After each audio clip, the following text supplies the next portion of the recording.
Hey, Terrible Warriors. Before we get started, I wanted to give a special shout out to CG Magazine. They're one of our partners here on Terrible Warriors, and if you don't know this, we've been working with them almost since the beginning of this entire show, all those years ago when we got started. They helped us with our first accounts. Sometimes they send us a game, and sometimes we write an article for them, and right now they're even letting us post episodes of the program on their website. So why don't you go check out CG Magazine? They're one of the last publications left in Canada dedicated to comics and gaming, and, well, they're also very good friends of the show.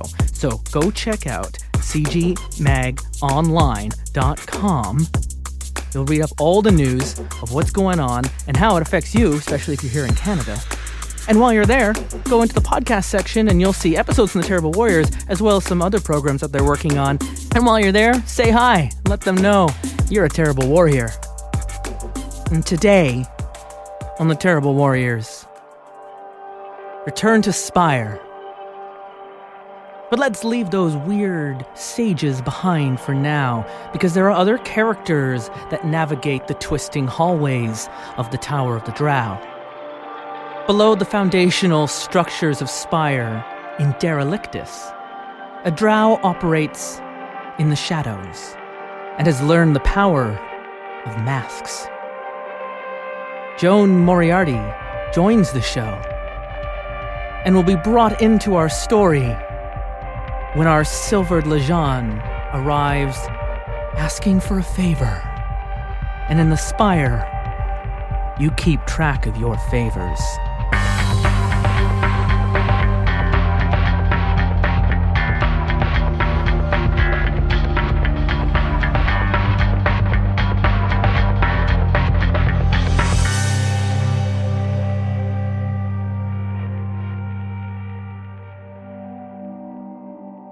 The Aelfir stands alone in a field of grass.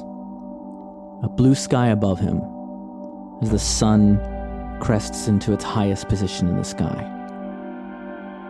And the ground beneath begins to shake. And as it opens up beneath his feet, tendrils of stone and root and metal erupt around and begin to wrap around the Aelfir. As it begins to pull him down into the ground and he looks up into the sky, the sun itself begins to dim and turn into a blood red.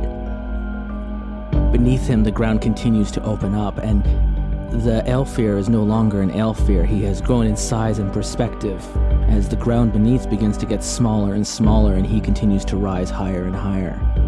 For the Aelfir is now an impossibly tall tower, built upon itself over thousands of years. And the Aelfir has become the Spire, and he looks down on his hands, and he sees the ramshackle buildings of perch hanging off the ends of his fingers, and he sees the worshippers of Stoltz throwing themselves off the side of his right hand in their marriages of random chants, and he can hear the singing of 1,000 worshippers somewhere in the center of his abdomen around Pilgrim's Row, and he can feel the works moving around inside of his chest, the thousands of pieces of machinery all churning and working and suffering together.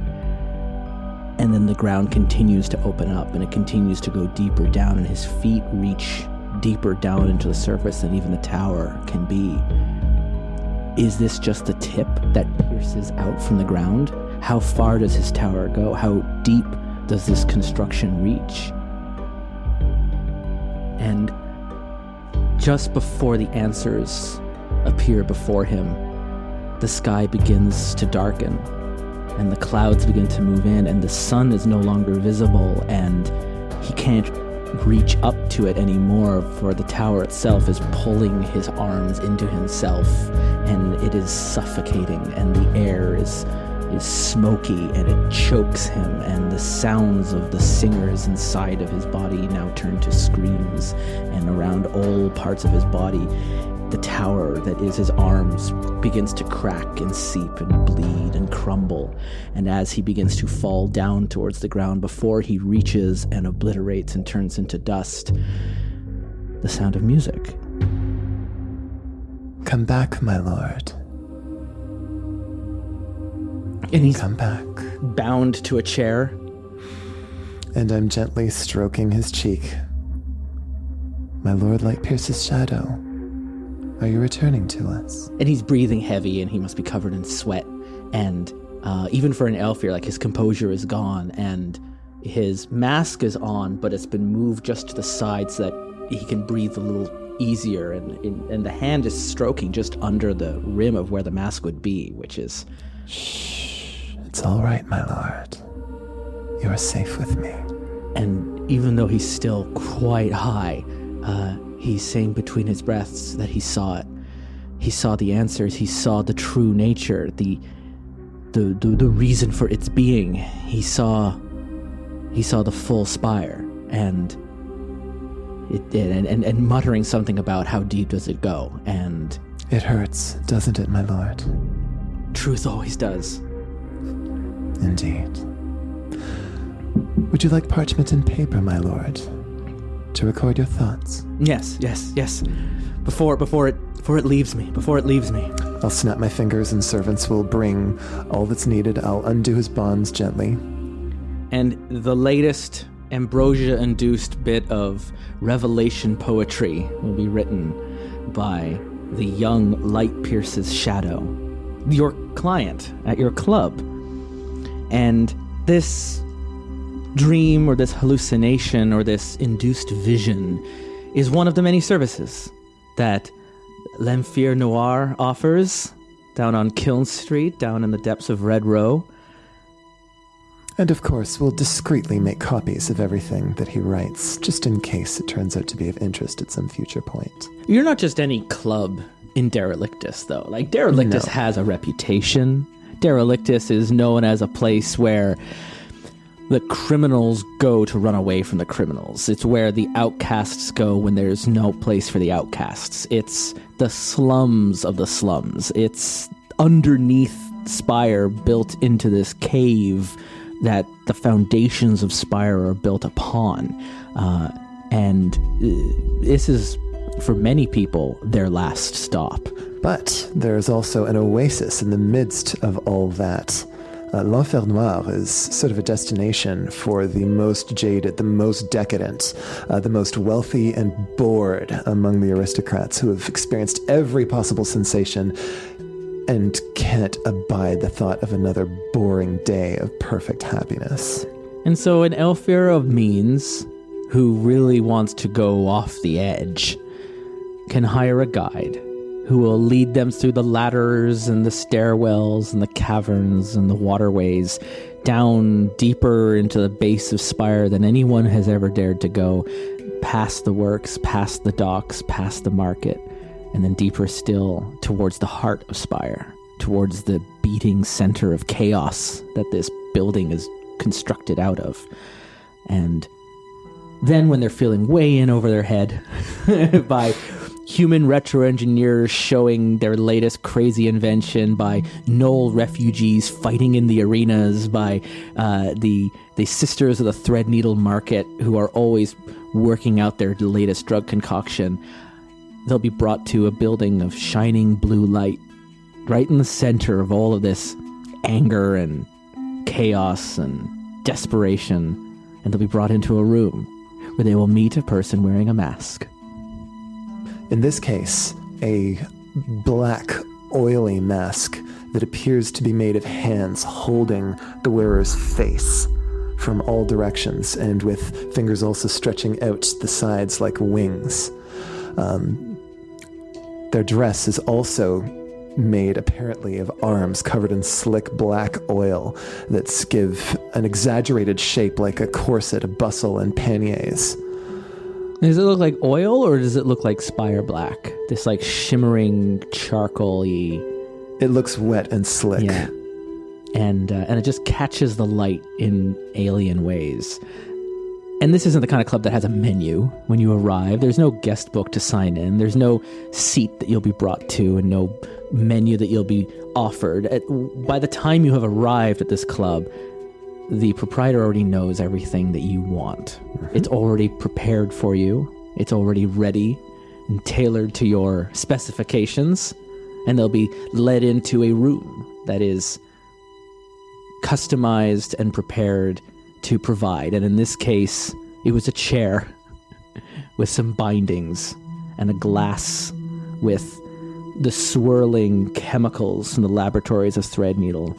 This, at sometimes pink, sometimes yellow, it moves like sunset through a glass ambrosia, which some of the Aelfir youth treat the way maybe in our world we would look at for the really absinthe? Absinthe, yeah. It's like absinthe, but with way more LSD. I feel like a tourist who's really, really unprepared for an ayahuasca experience might wind up taking chances with something like this. Yeah, and all that was needed was this bottle of ambrosia and a notepad. And a choir of singers as well. And a choir of singers, to calm the senses, to prevent the fear and panic from overwhelming. Or at certain particular points to inflame them because we didn't want him to be too comfortable. Because then he wouldn't produce anything potentially shameful that I could possibly have of use later on. Oh, so while he's keeping notes, you're keeping notes of your own. Mm-hmm. You keep a record and a ledger of every wayward soul who registers their name in your business. And occasionally I bring witnesses to observe these things who might happen to have a political investment of some kind in the subject, but only if that subject really, really needs to be destroyed. So this proprietor of this club, this masked character that we are meeting, they go by the name of Liminal. I'm not technically the proprietress. I work for the gentlemen. And the gentlemen are an ambiguous group of owners come from a distant land known only as Elsewhere. And in terms of exactly who the gentlemen are, what the gentlemen are, if the gentlemen are gentlemen, is a matter of great debate among the other clubs of Red Row. The gentlemen appear and leave at their whim. And so that they have left you in charge or in responsibility of this club is a sign of remarkable trust on their part or responsibility imparted to you. I run a section of the place. There are a lot of others that I work with, some of whom focus on different kinds of experiences. This is my particular area that they entrust me with. You're the shift manager at the coffee shop. So the Liminal, this isn't where you started, though. You're an interesting character in this. We've met already two other kinds of characters, our Lajhan priest and our sages of the Vermissian Way. And they are, I think, quite easy to understand and meet in terms of the role that they play. We've got our researchers finding uncovered truth, and we have our priests who are looking after the comforting those who are hurting, and working to those communities. The masked is something else entirely. The masked are those who are capable of walking among the high lords and ladies of the Spire, and either going unnoticed or being trusted despite their cursed nature. Those who are capable of walking in two worlds, both among the ministry and also among the highest and most powerful in the Spire. And we know that the Aelfir expect Drow to wear masks, ideally in all situations, but mandatory in front of their presence. And all Aelfir wear multiple masks throughout every day and throughout their entire life, for every occasion. They have a true mask that represents their presented face, but they also have like a dinner mask and a sleeping mask and a bathing mask and a mask when they're angry and a mask which a mask for all occasions, a going out to the opera mask. And our Liminal is someone who has worked closely with the Aelfir through their life and has learned of the nuances and the power and the way to weaponize these masks. And you have masks of your own. And you worked for an Aelfir, and all of our Drow have served at Durance, but you worked for an Aelfir. I did. I served the Lord Shimmering Surface as an information broker. While we're in this club and you're looking down at Light Pierce's shadow, and you're looking around at this club that you are operating for the evening, do you think about Lord Shimmering Surface and the path we got to where we are, a little flashback sequence, as it were, right? As we, how far you've come, Liminal, the road that brought you here. When I began, I was much like anyone else as a servant, and the only advantage that I really had was that my particular master was very high up, and indeed is going to be making his play fairly soon to join the council and achieve immortality. You don't get to do that without making a lot of enemies, though, and he was someone who had a lot of balls to juggle as far as maintaining relationships, friendships, enmities, surfaces. He chose his name very well, and keeping all of those things straight was very difficult for any of his servants, but I demonstrated a particular gift for putting people at ease when they needed to be at ease, and putting them on edge when they needed to be on edge, remembering details, speaking with servants of rival counselors, learning whatever it is that needed to be learned about pressure points, secrets, shames, fears. The Drow claim that Aelfir don't have emotions, that they are too alien and sociopathic to feel empathy and happiness and sadness.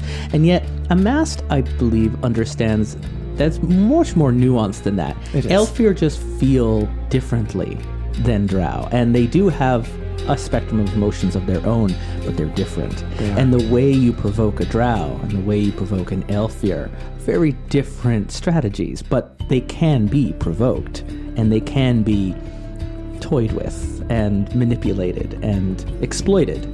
Emotions like pride and vanity are excellent pressure points. Yeah, and no one understands vanity quite like an Aelfir, where even nature itself is ugly until an Aelfir touches it. And you would have seen their grotesque gardens where they take trees and twist them into glass structures and metal cages to bend them into unnatural poses. And that just, not necessarily the image itself, there is a beautiful form, but the fact that they changed that form, that's what imparted the beauty onto it. And so the Aelfir have a particular degree of vanity it's a kind of narcissistic achieved. Vanity that says, because I see myself in this other thing, that is what makes it beautiful. However, there is also a potential way of subverting that, because the capacity to see yourself in anything else is what can open the door for other, more alien emotions to them. But my main goal at this point is to attack them through their sense of aesthetics, because it is aesthetics more than morality that governs the way they behave. And if I can manage, through these experiences, to demonstrate to a critical mass of these lords that oppression is ugly, that will change everything. And the ministry is always interested or curious to recruit Amassed into their ranks. But the ministry has a very hard time of understanding how to utilize and where to point a mask, in the way that a Vermissian sage can be sent down to find hidden treasure, and a Lajhan can be sent as an emissary, and an idol is already a celebrity, and obviously someone like a firebrand that's just easy, go blow something up. Amassed is, I don't know if the leadership even knows what to do with you half the time, and that imparts to you a certain degree of autonomy. It does. That other members of the ministry might not have available to them. I sought to join them in the first place because they kept attacking my clients, and not the right ones. And those idiots. Now that I'm on the inside, no, allow me to choose the targets for you. This is what you need to be doing. This is who you need to be disgracing. Is this how Donald has been getting targets? Are these the targets that our Lajhan has been...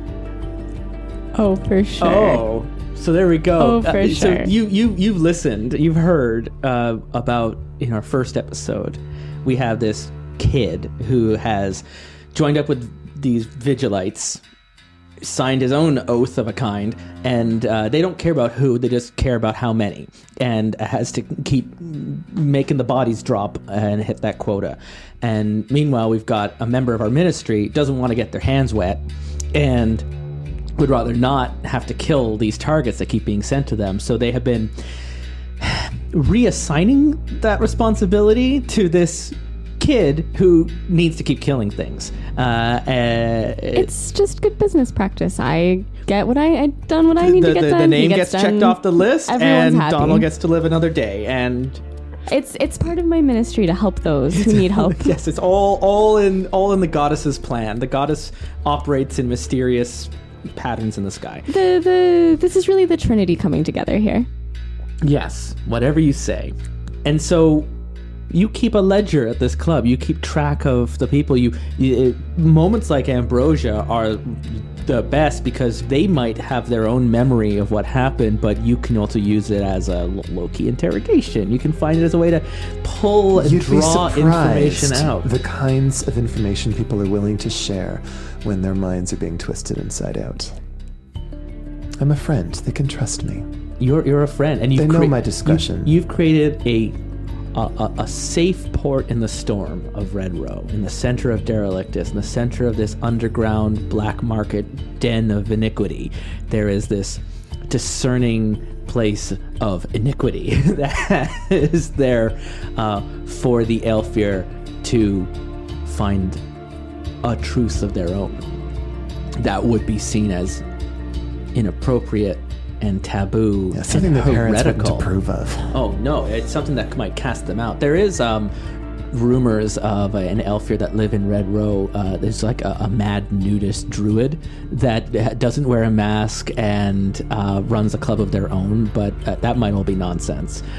So the club at Noir, you have this client, and you have some others, and you have your employees and the people that keep this place safe and operational. And is it only Aelfir clients that you see, or do you also... Anyone who is interested in truly unusual experiences and something that's really unforgettable.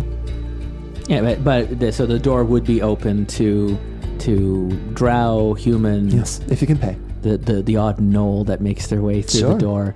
And there are gnolls in Spire, but officially they're all there's no invaders. taste. So there's no taste we do not cater to.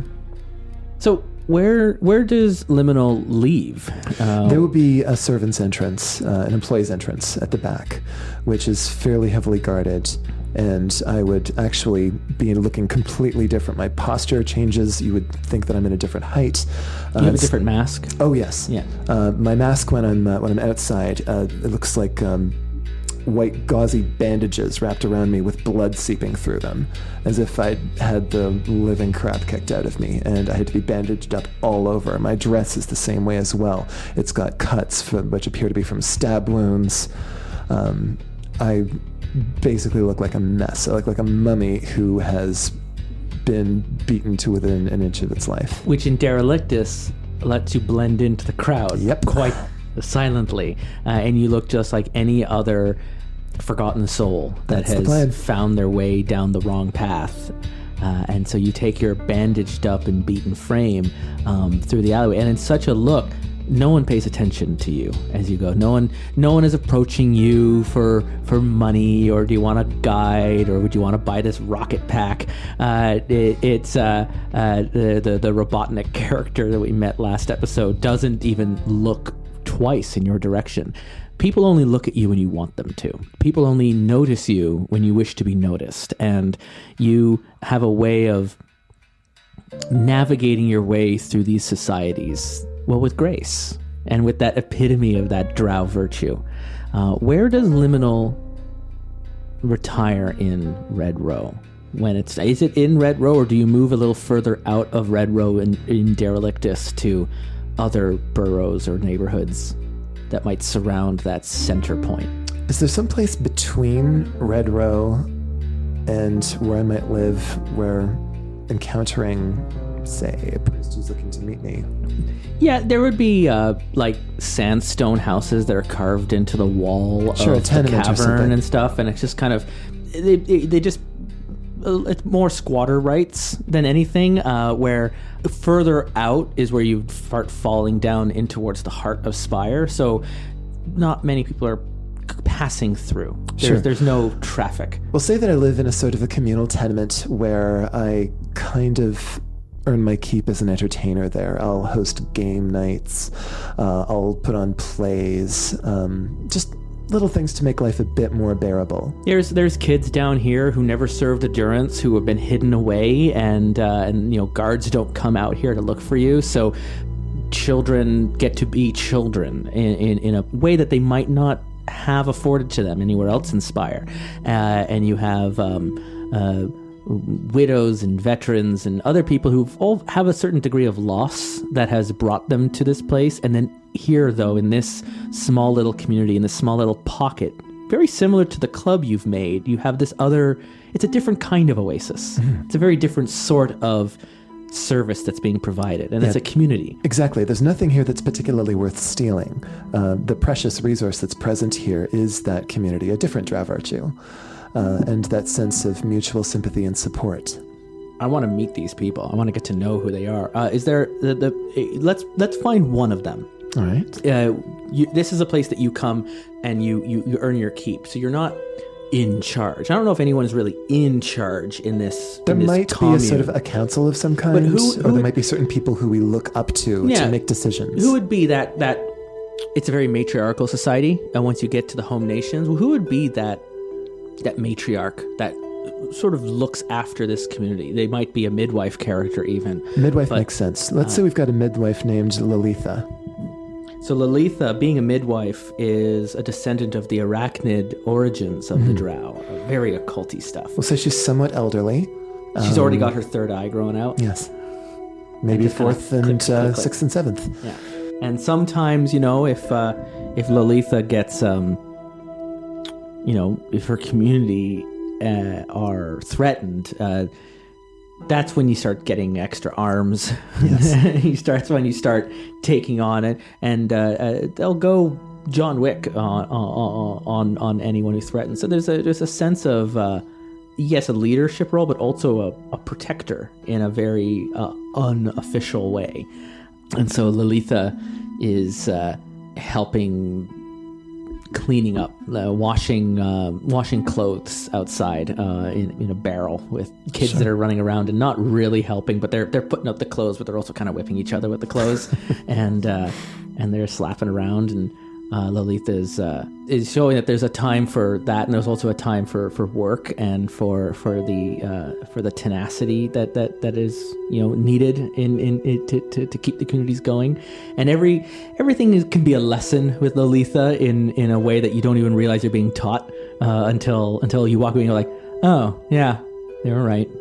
And you work your way up through the main entrance, and there's some music being played and a story being told of one of the Hollows who fought in a war long ago in the free cities of Ys, and then were burned for their crimes. And most of the stories of the Hollows end tragically as a resistance martyr. And you work your way up a ladder up to like a lofted bedroom up near the top of the building, and it's a modest room, right? Just a place to sleep, a place to clean, a place to change. Mm-hmm. And maybe a chest that holds your masks. A place that just keeps those identities intact. And some board games and card games. Maybe a musical instrument or two. And as you go to change from your traveling mask and your bandage to maybe the mask that you use to present around this community, a light in the room begins to glow in. Like a light of just a pale moonlight fills the room, and you can see, but it's not like a match. Going up the ladder, you would have lit a match, and you're seeing the room under your match light, and you got maybe a candle that you light, and it lights the room. And as you go to that chest and you open it up to where you store your masks and your sets of clothes, the rest of the room lights up with that pale moonlight, that bluish white glow. and a figure is sitting behind you. Without turning, I'll smile gently and say, "Good evening, Dhiaga." It's a pleasure to see you again. And you as well. May I get you some tea? That would be wonderful, thank you. It's been a long day. Of course. I'll put some water on. Thank you. Welcome back, Dhiaga. Thank you. You've made your way down to Red Row as well. I have. The Lajhan keep a crown, kind of like a tiara-ish mask. It doesn't cover the face, but the forehead. And in the center of that is a little jewel that holds just a little bit of the goddess's light. And it can be used by any Lajhan to generate the light of the full moon. A calm light in the darkness that will fill the room light. And more Lajhan that are in a room that use it, the more brighter the light becomes. And you have the ability to extinguish it and light it as you want. It's one of your moves. And it's brought you down all the way to Red Row. Why this one? I need to talk to them. They've helped me out in the past, and I'm in a bit of a bind. And not only am I in a bit of a bind, I think I've put one of my flock into a bit of a bind as well. Where did you leave Donald?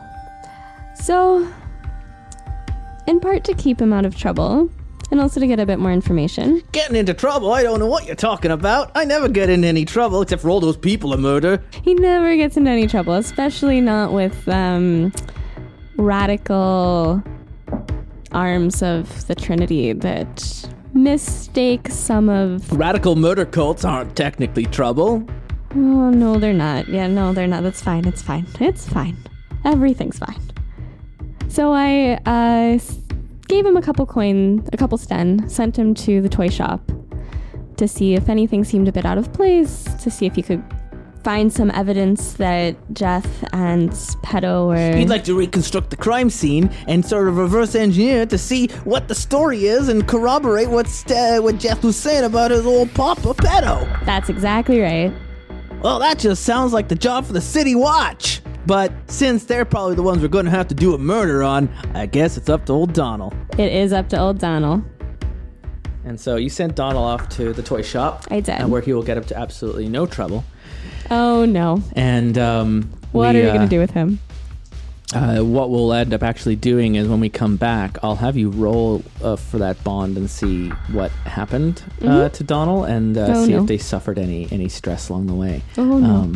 So, yeah, that's we'll see. We'll see what's going on. So Donald's been sent on a mission of his own to follow up with Pedo's toy shop and learn a little bit more about why the Harvest has taken an interest in Jeff and his family. But that's neither here nor there. Down in Derelictus on the outskirts of Red Row against the cavern walls of the Spire is a small little tenement, which inside this community is an old friend of yours, a mast named Liminal. Who's getting you tea. Is your family well? They're quite well. Well, what's left of them, anyways. In a strange sense, this sort of work brings me a new family. And I'm quite happy with the bonds that I've made there. Good. Yes. Thank you. Thank you for asking. Your community's lovely, by the way. It's always so wonderful to be here. We're very fortunate. You say that, but have you already cast the Rite of the Silver Sanctuary on Liminal's room? Oh, for sure. So while Dhiaga says your community is quite lovely and nice, you see the warding spells already painted onto the walls of your loft that mark the room as sacred to the goddess. It bars entry to any trespassers.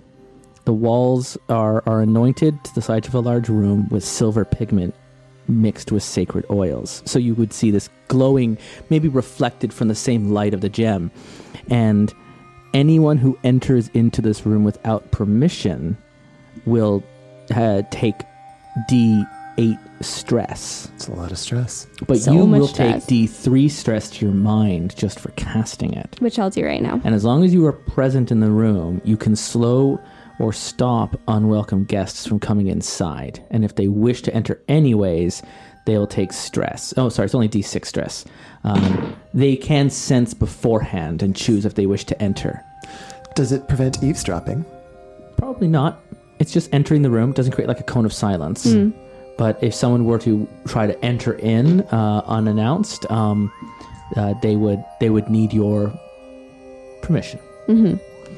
As Liminal already had my permission to enter, they didn't notice this effect at all.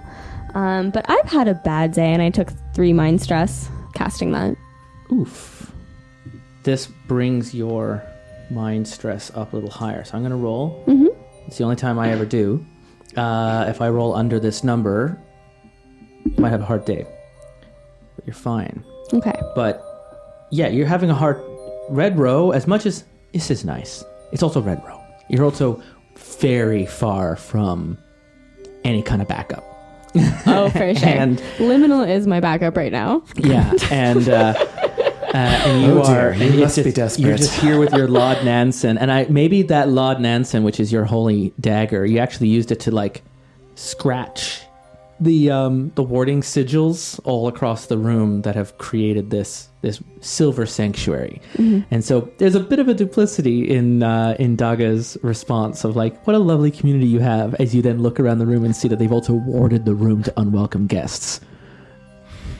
Well, discretion is one of the things I excel at, so I'll simply nod politely.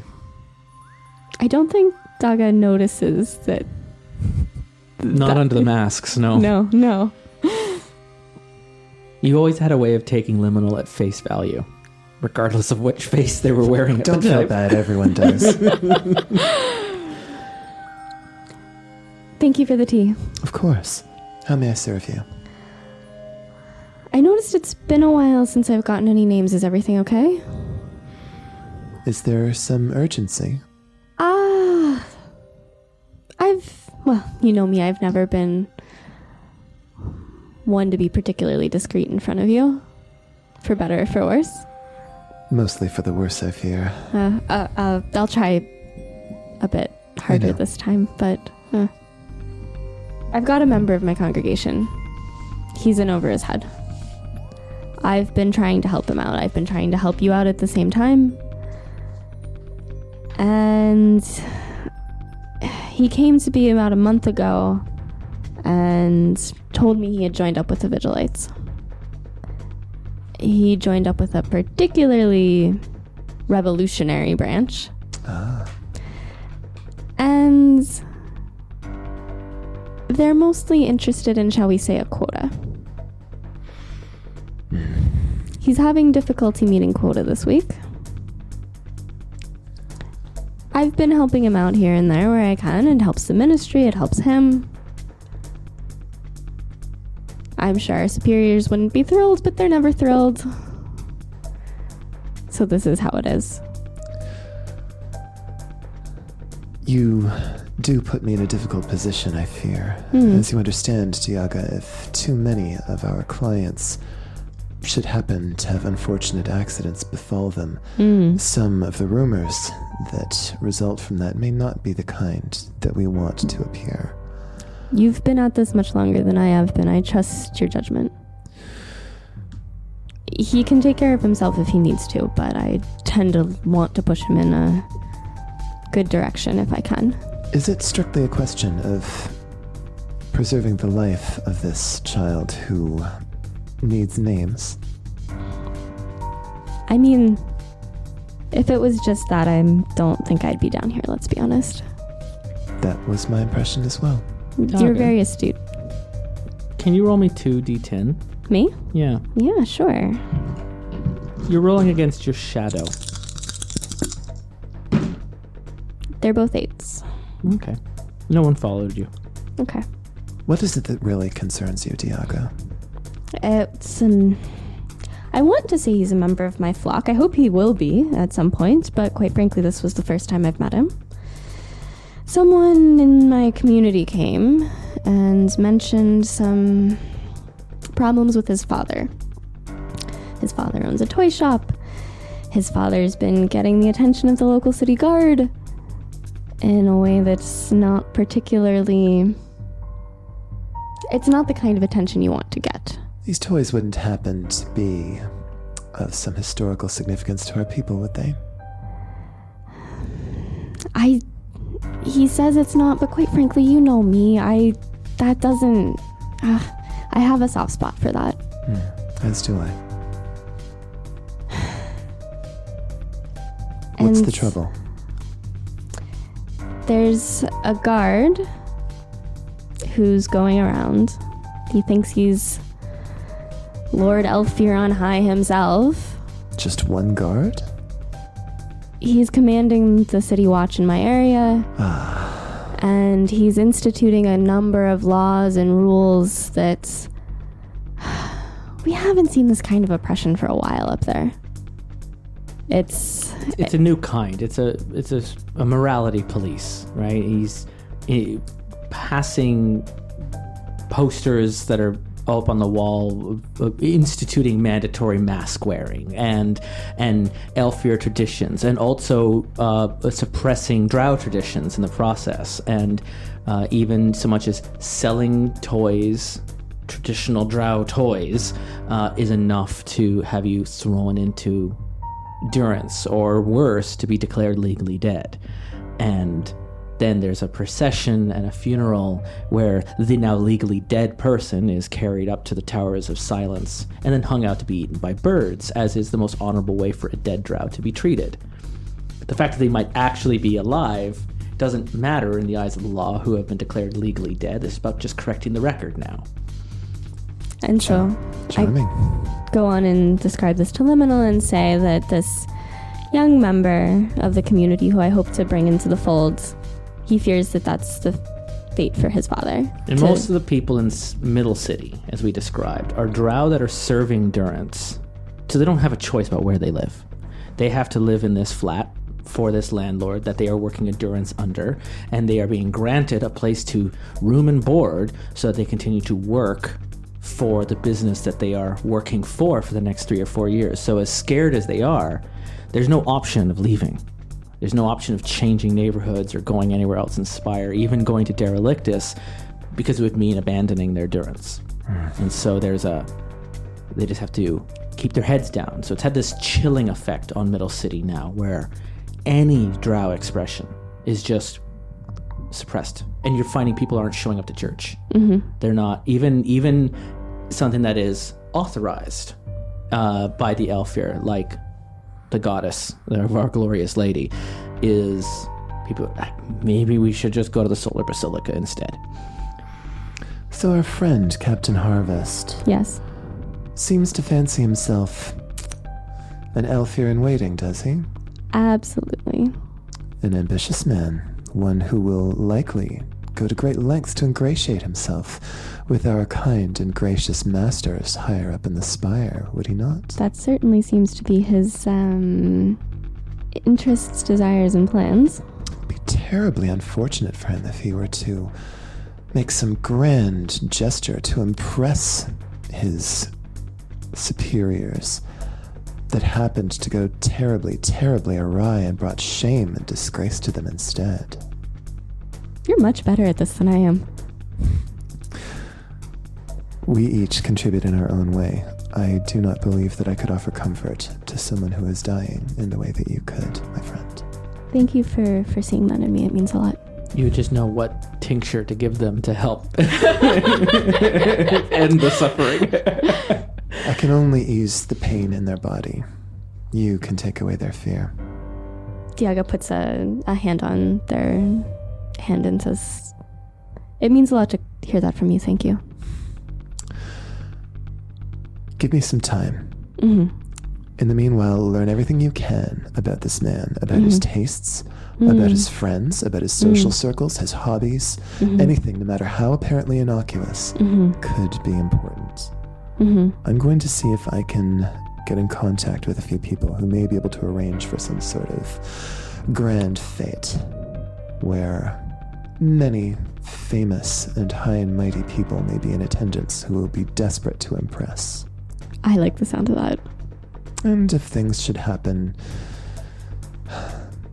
you wouldn't happen to know anyone who'd be capable of substituting one item for another without someone's knowledge, would you? Let me go talk to a friend. Because if Captain Harvest were, say, to present a gift, which had been substituted surreptitiously for something else, and if that gift were to be opened before many High Lords of the Spire, with him there as well, and if that gift were to happen to be some terrible insult, well, I have a feeling that our friend, the Toymaker, may have fewer things to worry about after that. I think that's a delightful plan, and I have a few friends I could ask. Excellent. Look into it. I will. Learn everything you can. I will. You shouldn't meet me here, if possible. Not again for at least a few months. I can do that. How should I get in touch with you? There is a rear entrance to l'Enfer Noir. Okay. Follow me at some point at a discreet distance. Mm-hmm. And when you're confident that no one is watching, give me the signal. There's also another, in our second episode, which we had Cassie and Sean as our sages. They have a contact in Red Row that the Ministry sent them to go meet to transfer a scroll for a key. Works for Mr. Winters, a criminal organization that operates in Red Row. There are 3 major crime gangs. This one for Mr. Winters, Vincent Vinny Vincenzo, VVV. V3, Vri. So Vinny sees himself as an information broker. He sees himself as someone who's quite important and of high stature, and boy, do I have to come down to live amongst all you dregs. He's probably never left Red Row in his entire life either. Is he competent? Can his discretion be counted upon? Well, confident enough that we found him drunk and passed out against a door and almost fell into the Vermissian Way, but was last seen chasing 2 sages through alleyways through Do you know Red anyone Row. else?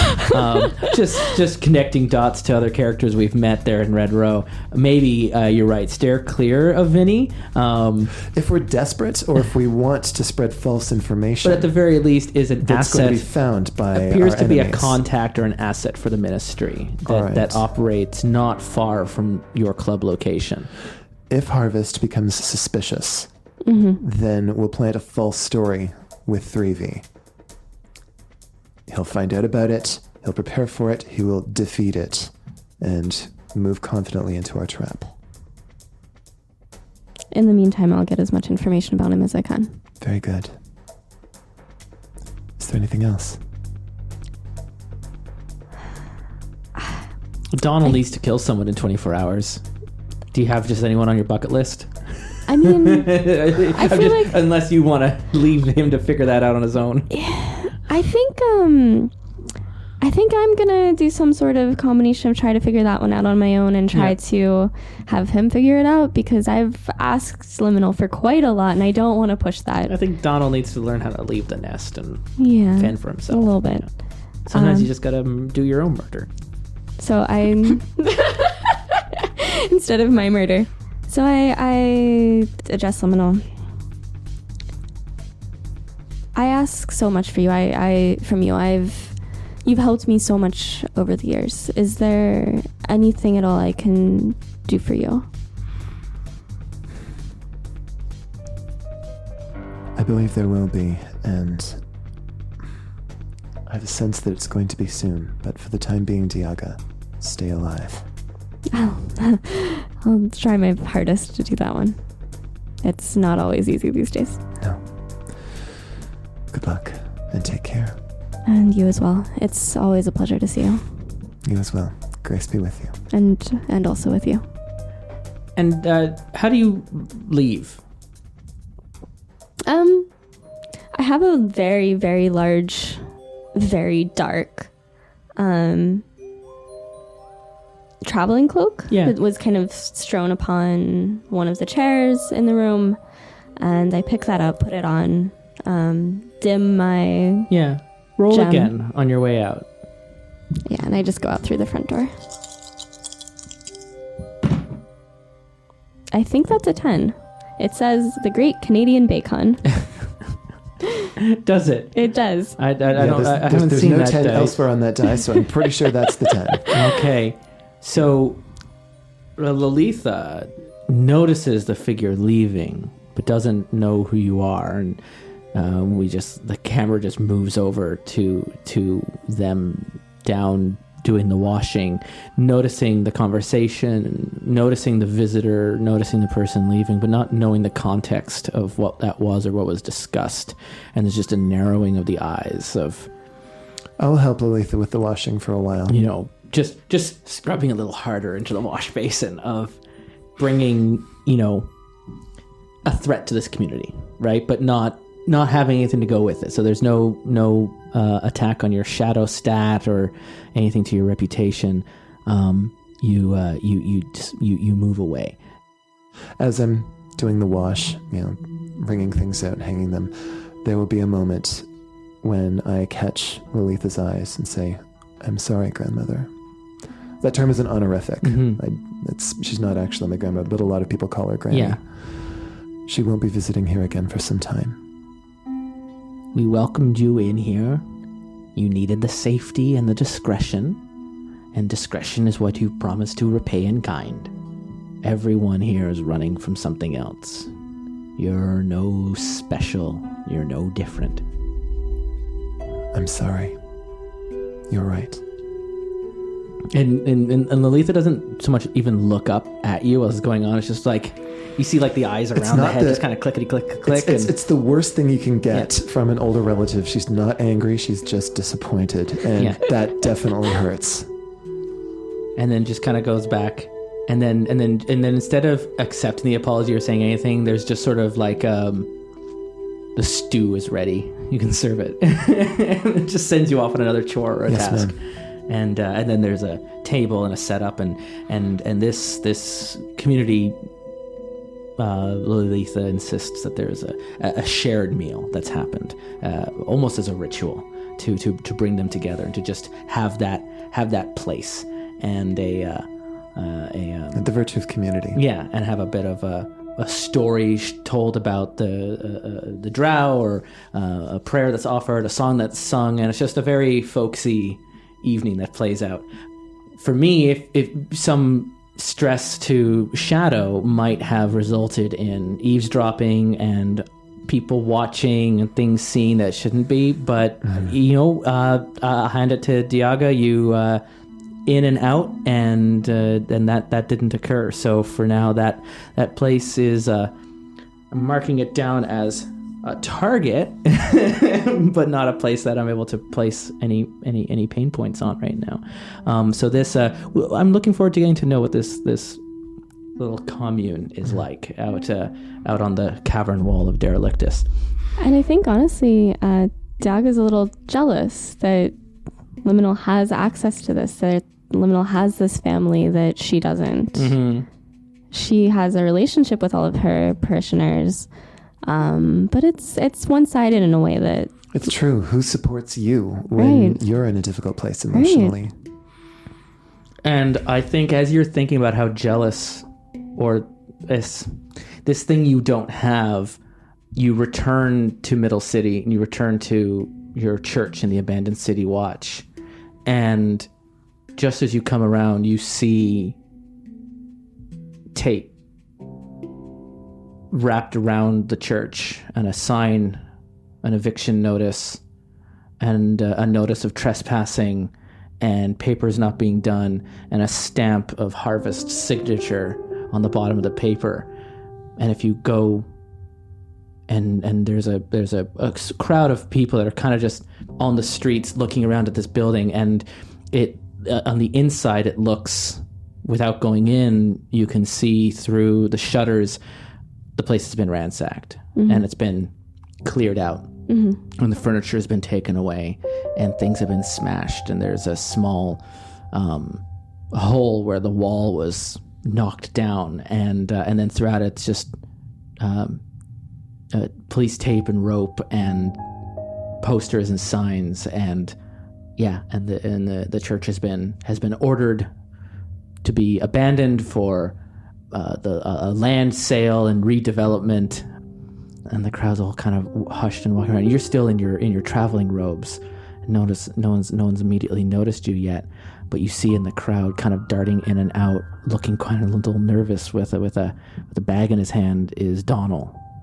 He kind of sees what's happened to the church, looks over his shoulder, and darts off down an alleyway. What do you do? I unfasten the hood of the cloak, drop it down, and I let my moonstone shine. I go up to the steps of the church, and I address the crowd. Yeah. And I say, our strength was never in our building. It was never in the watch. It was never the location in which we met. It facilitated the good works that we did here. It facilitated healing the sick. It facilitated making this community what it was. But it's nothing compared to the community that we've made, the people that we've healed, what we've done here. It's a lovely night. We'll hold our services outside tonight. We'll regroup tomorrow. And we'll support each other another day. Roll, resist religion. Roll 3 dice.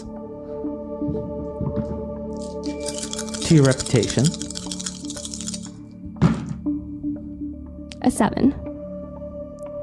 Just as the crowd is kind of nodding their heads and agreeing with what you're saying, you have a lot of resistance in your, or free slots in reputation. You do take 2 points to your reputation, though, because someone in the crowd is going like, yeah, but I mean, they shut you down now, they're just going to shut you down again. And then just as the crowd is starting to be like, some are agreeing with you and some are giving out, and some are going like, throwing their hands going, enough of this, and they're going back home. You hear whistles from the different roads, and the 2 roads that lead into the corner where the church tower was are guards that are moving in, keeping the road blocked off and preventing people from moving away as the crowds go, what's going on here, as they're all being held in this square now in front of the steps where you're standing. And from your vantage point on the steps, you see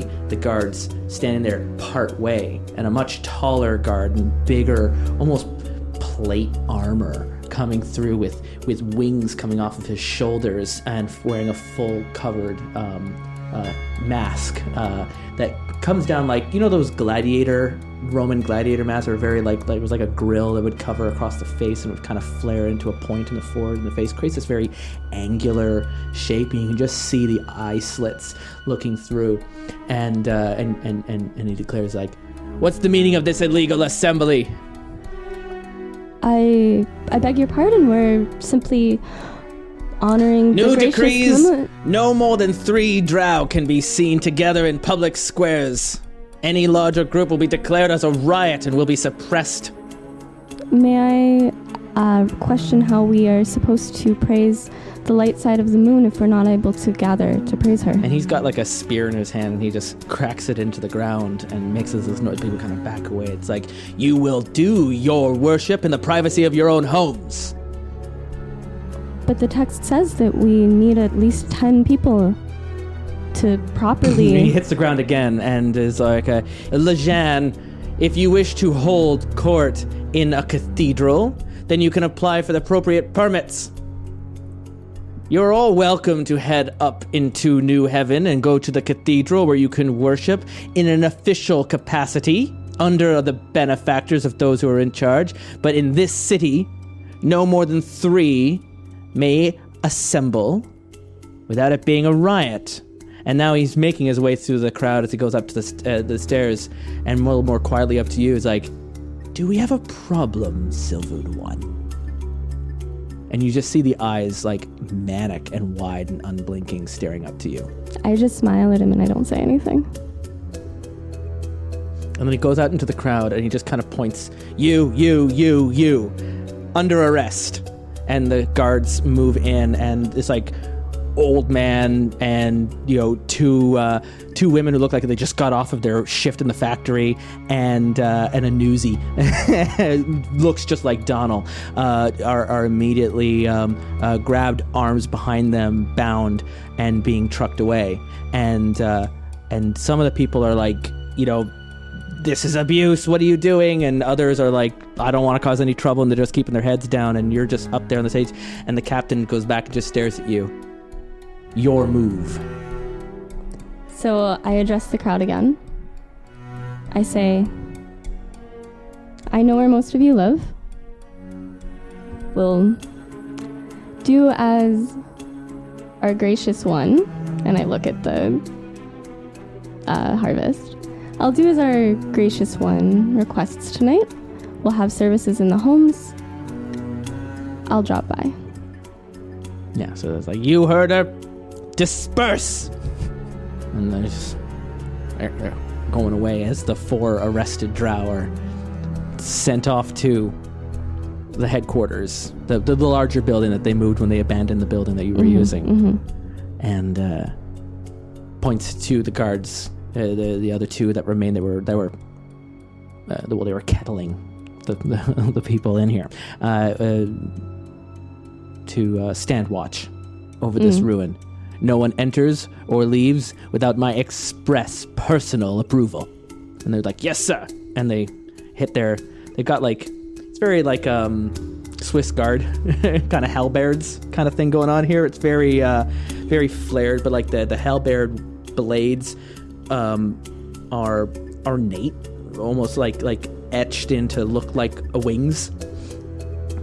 And sickles, right? Like scythes. So like the harvest. It's that whole harvest thing. There's a very much an idea that if the captain has converted to the Solar Basilica, which is what it might sound like, he's now equipping his own guards to reflect this new converted faith of his, of being someone who's not just trying to ingratiate himself to the Aelfir, but specifically to Brother Harvest.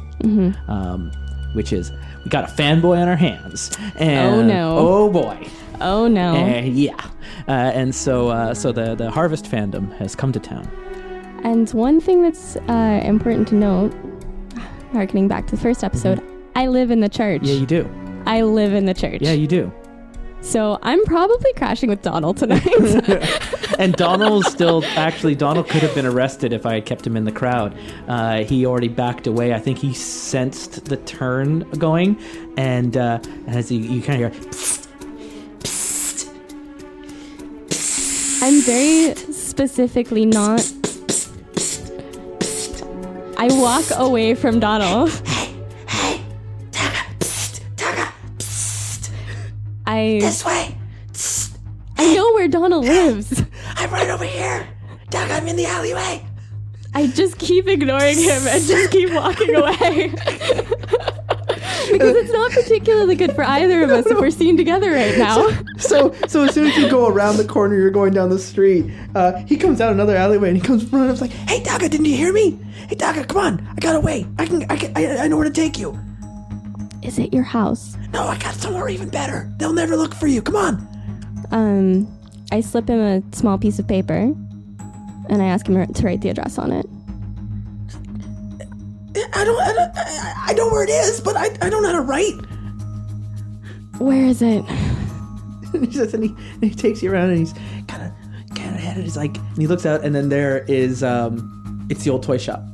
And he goes, see, after they arrested Pedo, no one's been living up on the second floor.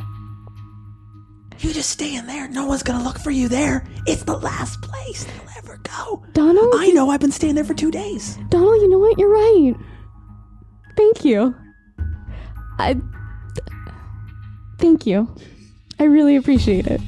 That's what I'm here for.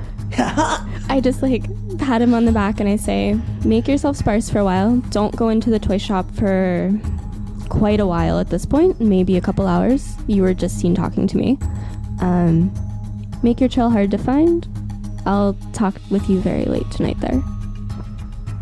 Cool. Yeah, I've got some errands to run anyways. Okay, great. You do that. That would be perfect. I'll see you in the morning. Okay, I'll see you in the morning. Remember, tonight's the blood moon. Happy Hunter's Day.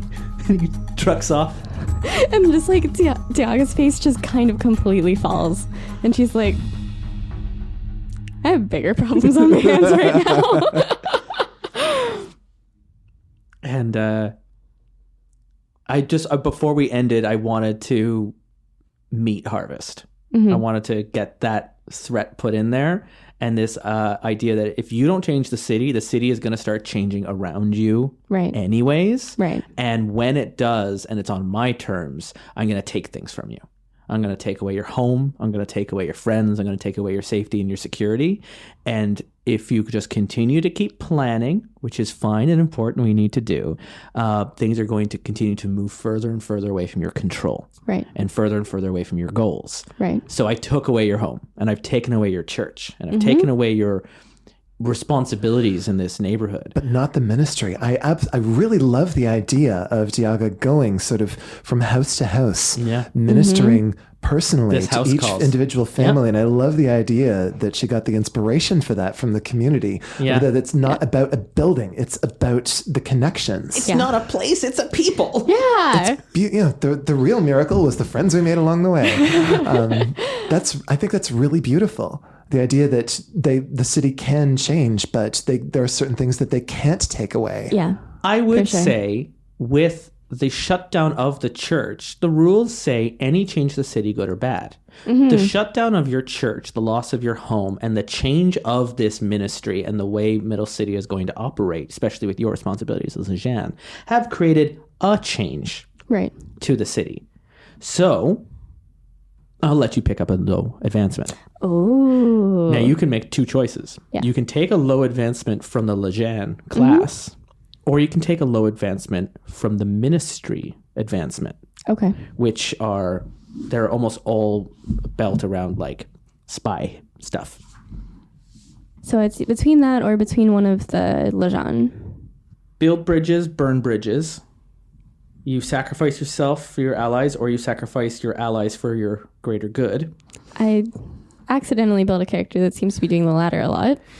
Friend to the downtrodden. You sense who most needs your help. Our Lady's calm. You shine the light of Limier over a situation and tempers fade. You and anyone nearby you cannot fight, engage in violent actions, or move above a run for the next minute. Which is, it's really just like Clanazpan spell. It's just, oh, whoa. So I definitely... I still want to kill you, but once this wears off, I'm going to rip you in half. Yeah.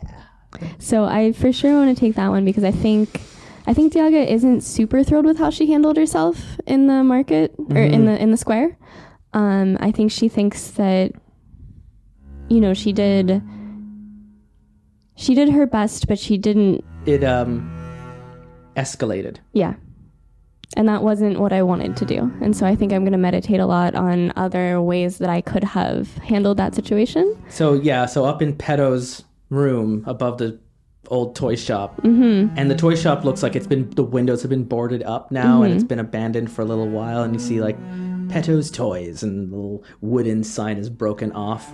But upstairs, if you're down the street, you would see a little moonlight glowing out the window, just soft. Nothing if you're not looking for it. It's the kind of light that unless you were looking directly at it, your eyes might not even notice it. Like the corner of your eyes wouldn't register the light.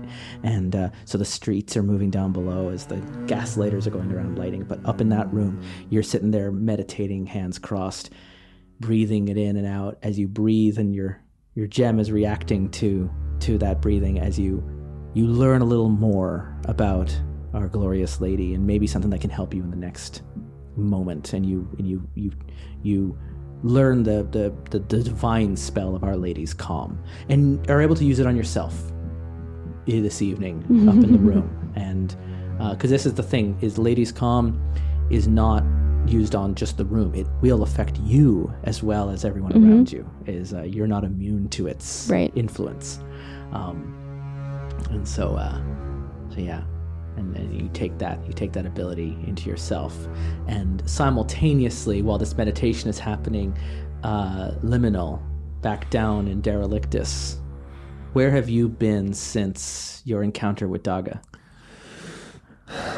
I've been focusing on serving the community, but what I'm really most focused on right now is my next shift at Aelfir, because I have a feeling that the young Lord Lightpierce's shadow is still going to be writing when he gets there, and he may have forgotten about that little favor he asked me to take care of for him, and will be quite delighted to discover that I do indeed I have an invitation for him to Lord Shimmering Surface's soiree that evening. And the reason that this has all of a sudden become so interesting, would you mind if I threw a little sandal into your works By here? all means. A little sabotage. Our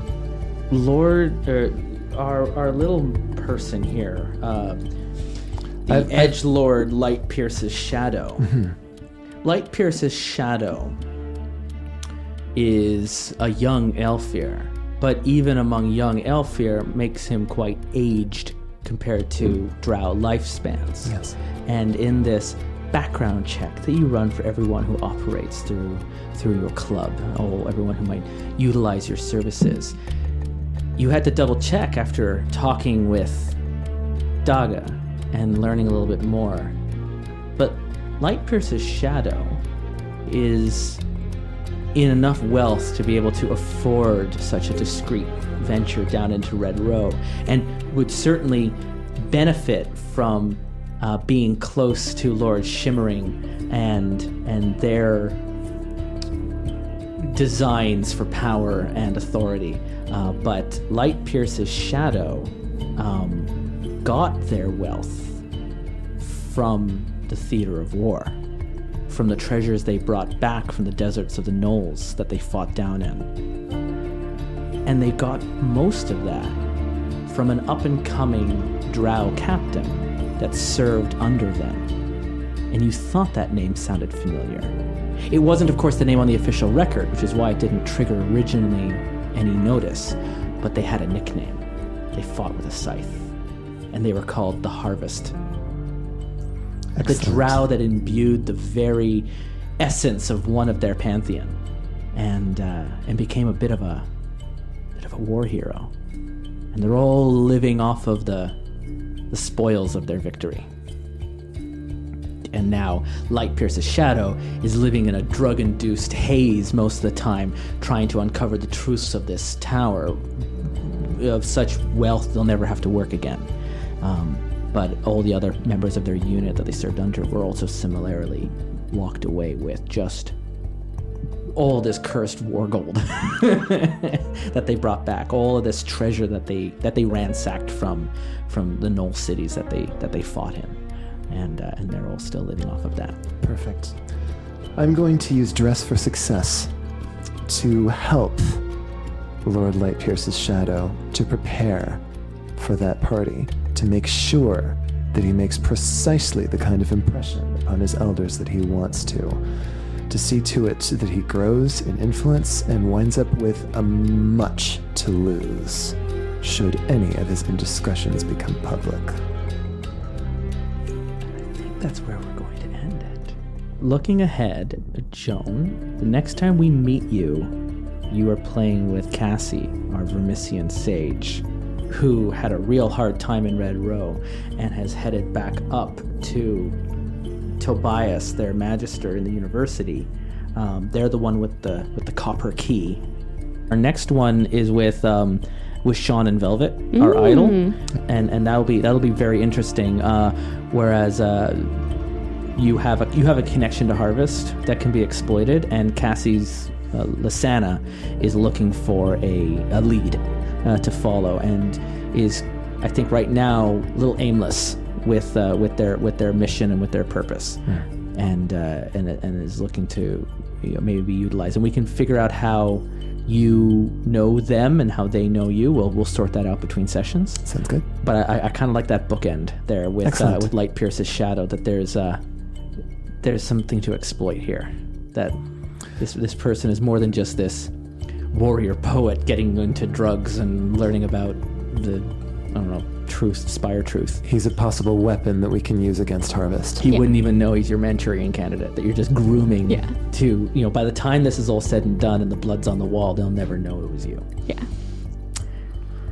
That's it. So for this, our third venture in through Spire, I want to thank you for your time and for letting us get to know our new character, Joan.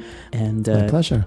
And thank you, Joanne, for coming back with Dhiaga and their conflicted character, but I think they're being pushed up against the wall now. Oh yeah, and I'm so happy about it. And it's a slow burn, but when that powder cake goes, oh, it's gonna go. It's really gonna go. And for me, I've been Justin running through this game. I'm looking forward. Our next session, when you return to us, will be with Sean Hunter and Velvet Wells, who is returning to the Terrible Warriors as the Idol, a character that it resists in another different way in Spire, resists as a celebrity artist and subverts the control of the Aelfir through their performances and through their creations.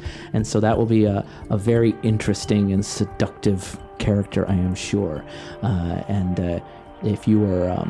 our Patreon players got to play with Velvet this month in our private game and got to see a taste of what this character might be like, and it is both beautiful and terrible to behold. Amazing. So it'll be very wonderful to introduce him in the next story. So until then, stick around for the credits. There's important information how you can get involved in the game. But playing our masked Liminal, Joan Moriarity, and playing our Lajhan Dhiaga, Jo Drummond.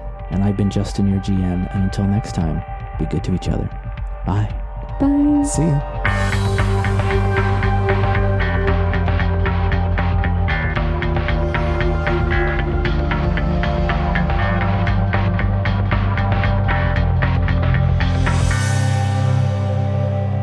Terrible Warriors has new episodes out every Tuesday with early access to the first draft of the episodes, which means it doesn't have the music added onto it, on our Patreon page at patreon.com/terriblewarriors. Along with behind-the-scenes access to the program and early access to the episodes, Patreon supporters can also join us for private games every month, where right now, of course, we're playing through the Spire, and you can join us with members of the cast and make a character of your own and join the ministry of our hidden mistress. Follow us on Twitter at Dice Warriors for updates on the show. We're trying to get a little better at promoting ourselves. And if you're finding yourself at home a lot lately, why don't you join our Discord channel and hang out with us? Some of our listeners even host games on the channel, and, well, you'll be welcome to join us whenever you show up. Next week on The Spire, we check in with one of our sages who's just picked up a playbill. He's got a friend in Derelictus by the name of Jairi. Velvet Wells enters The Spire and introduces us to the Idol. Right here on the Terrible Warriors.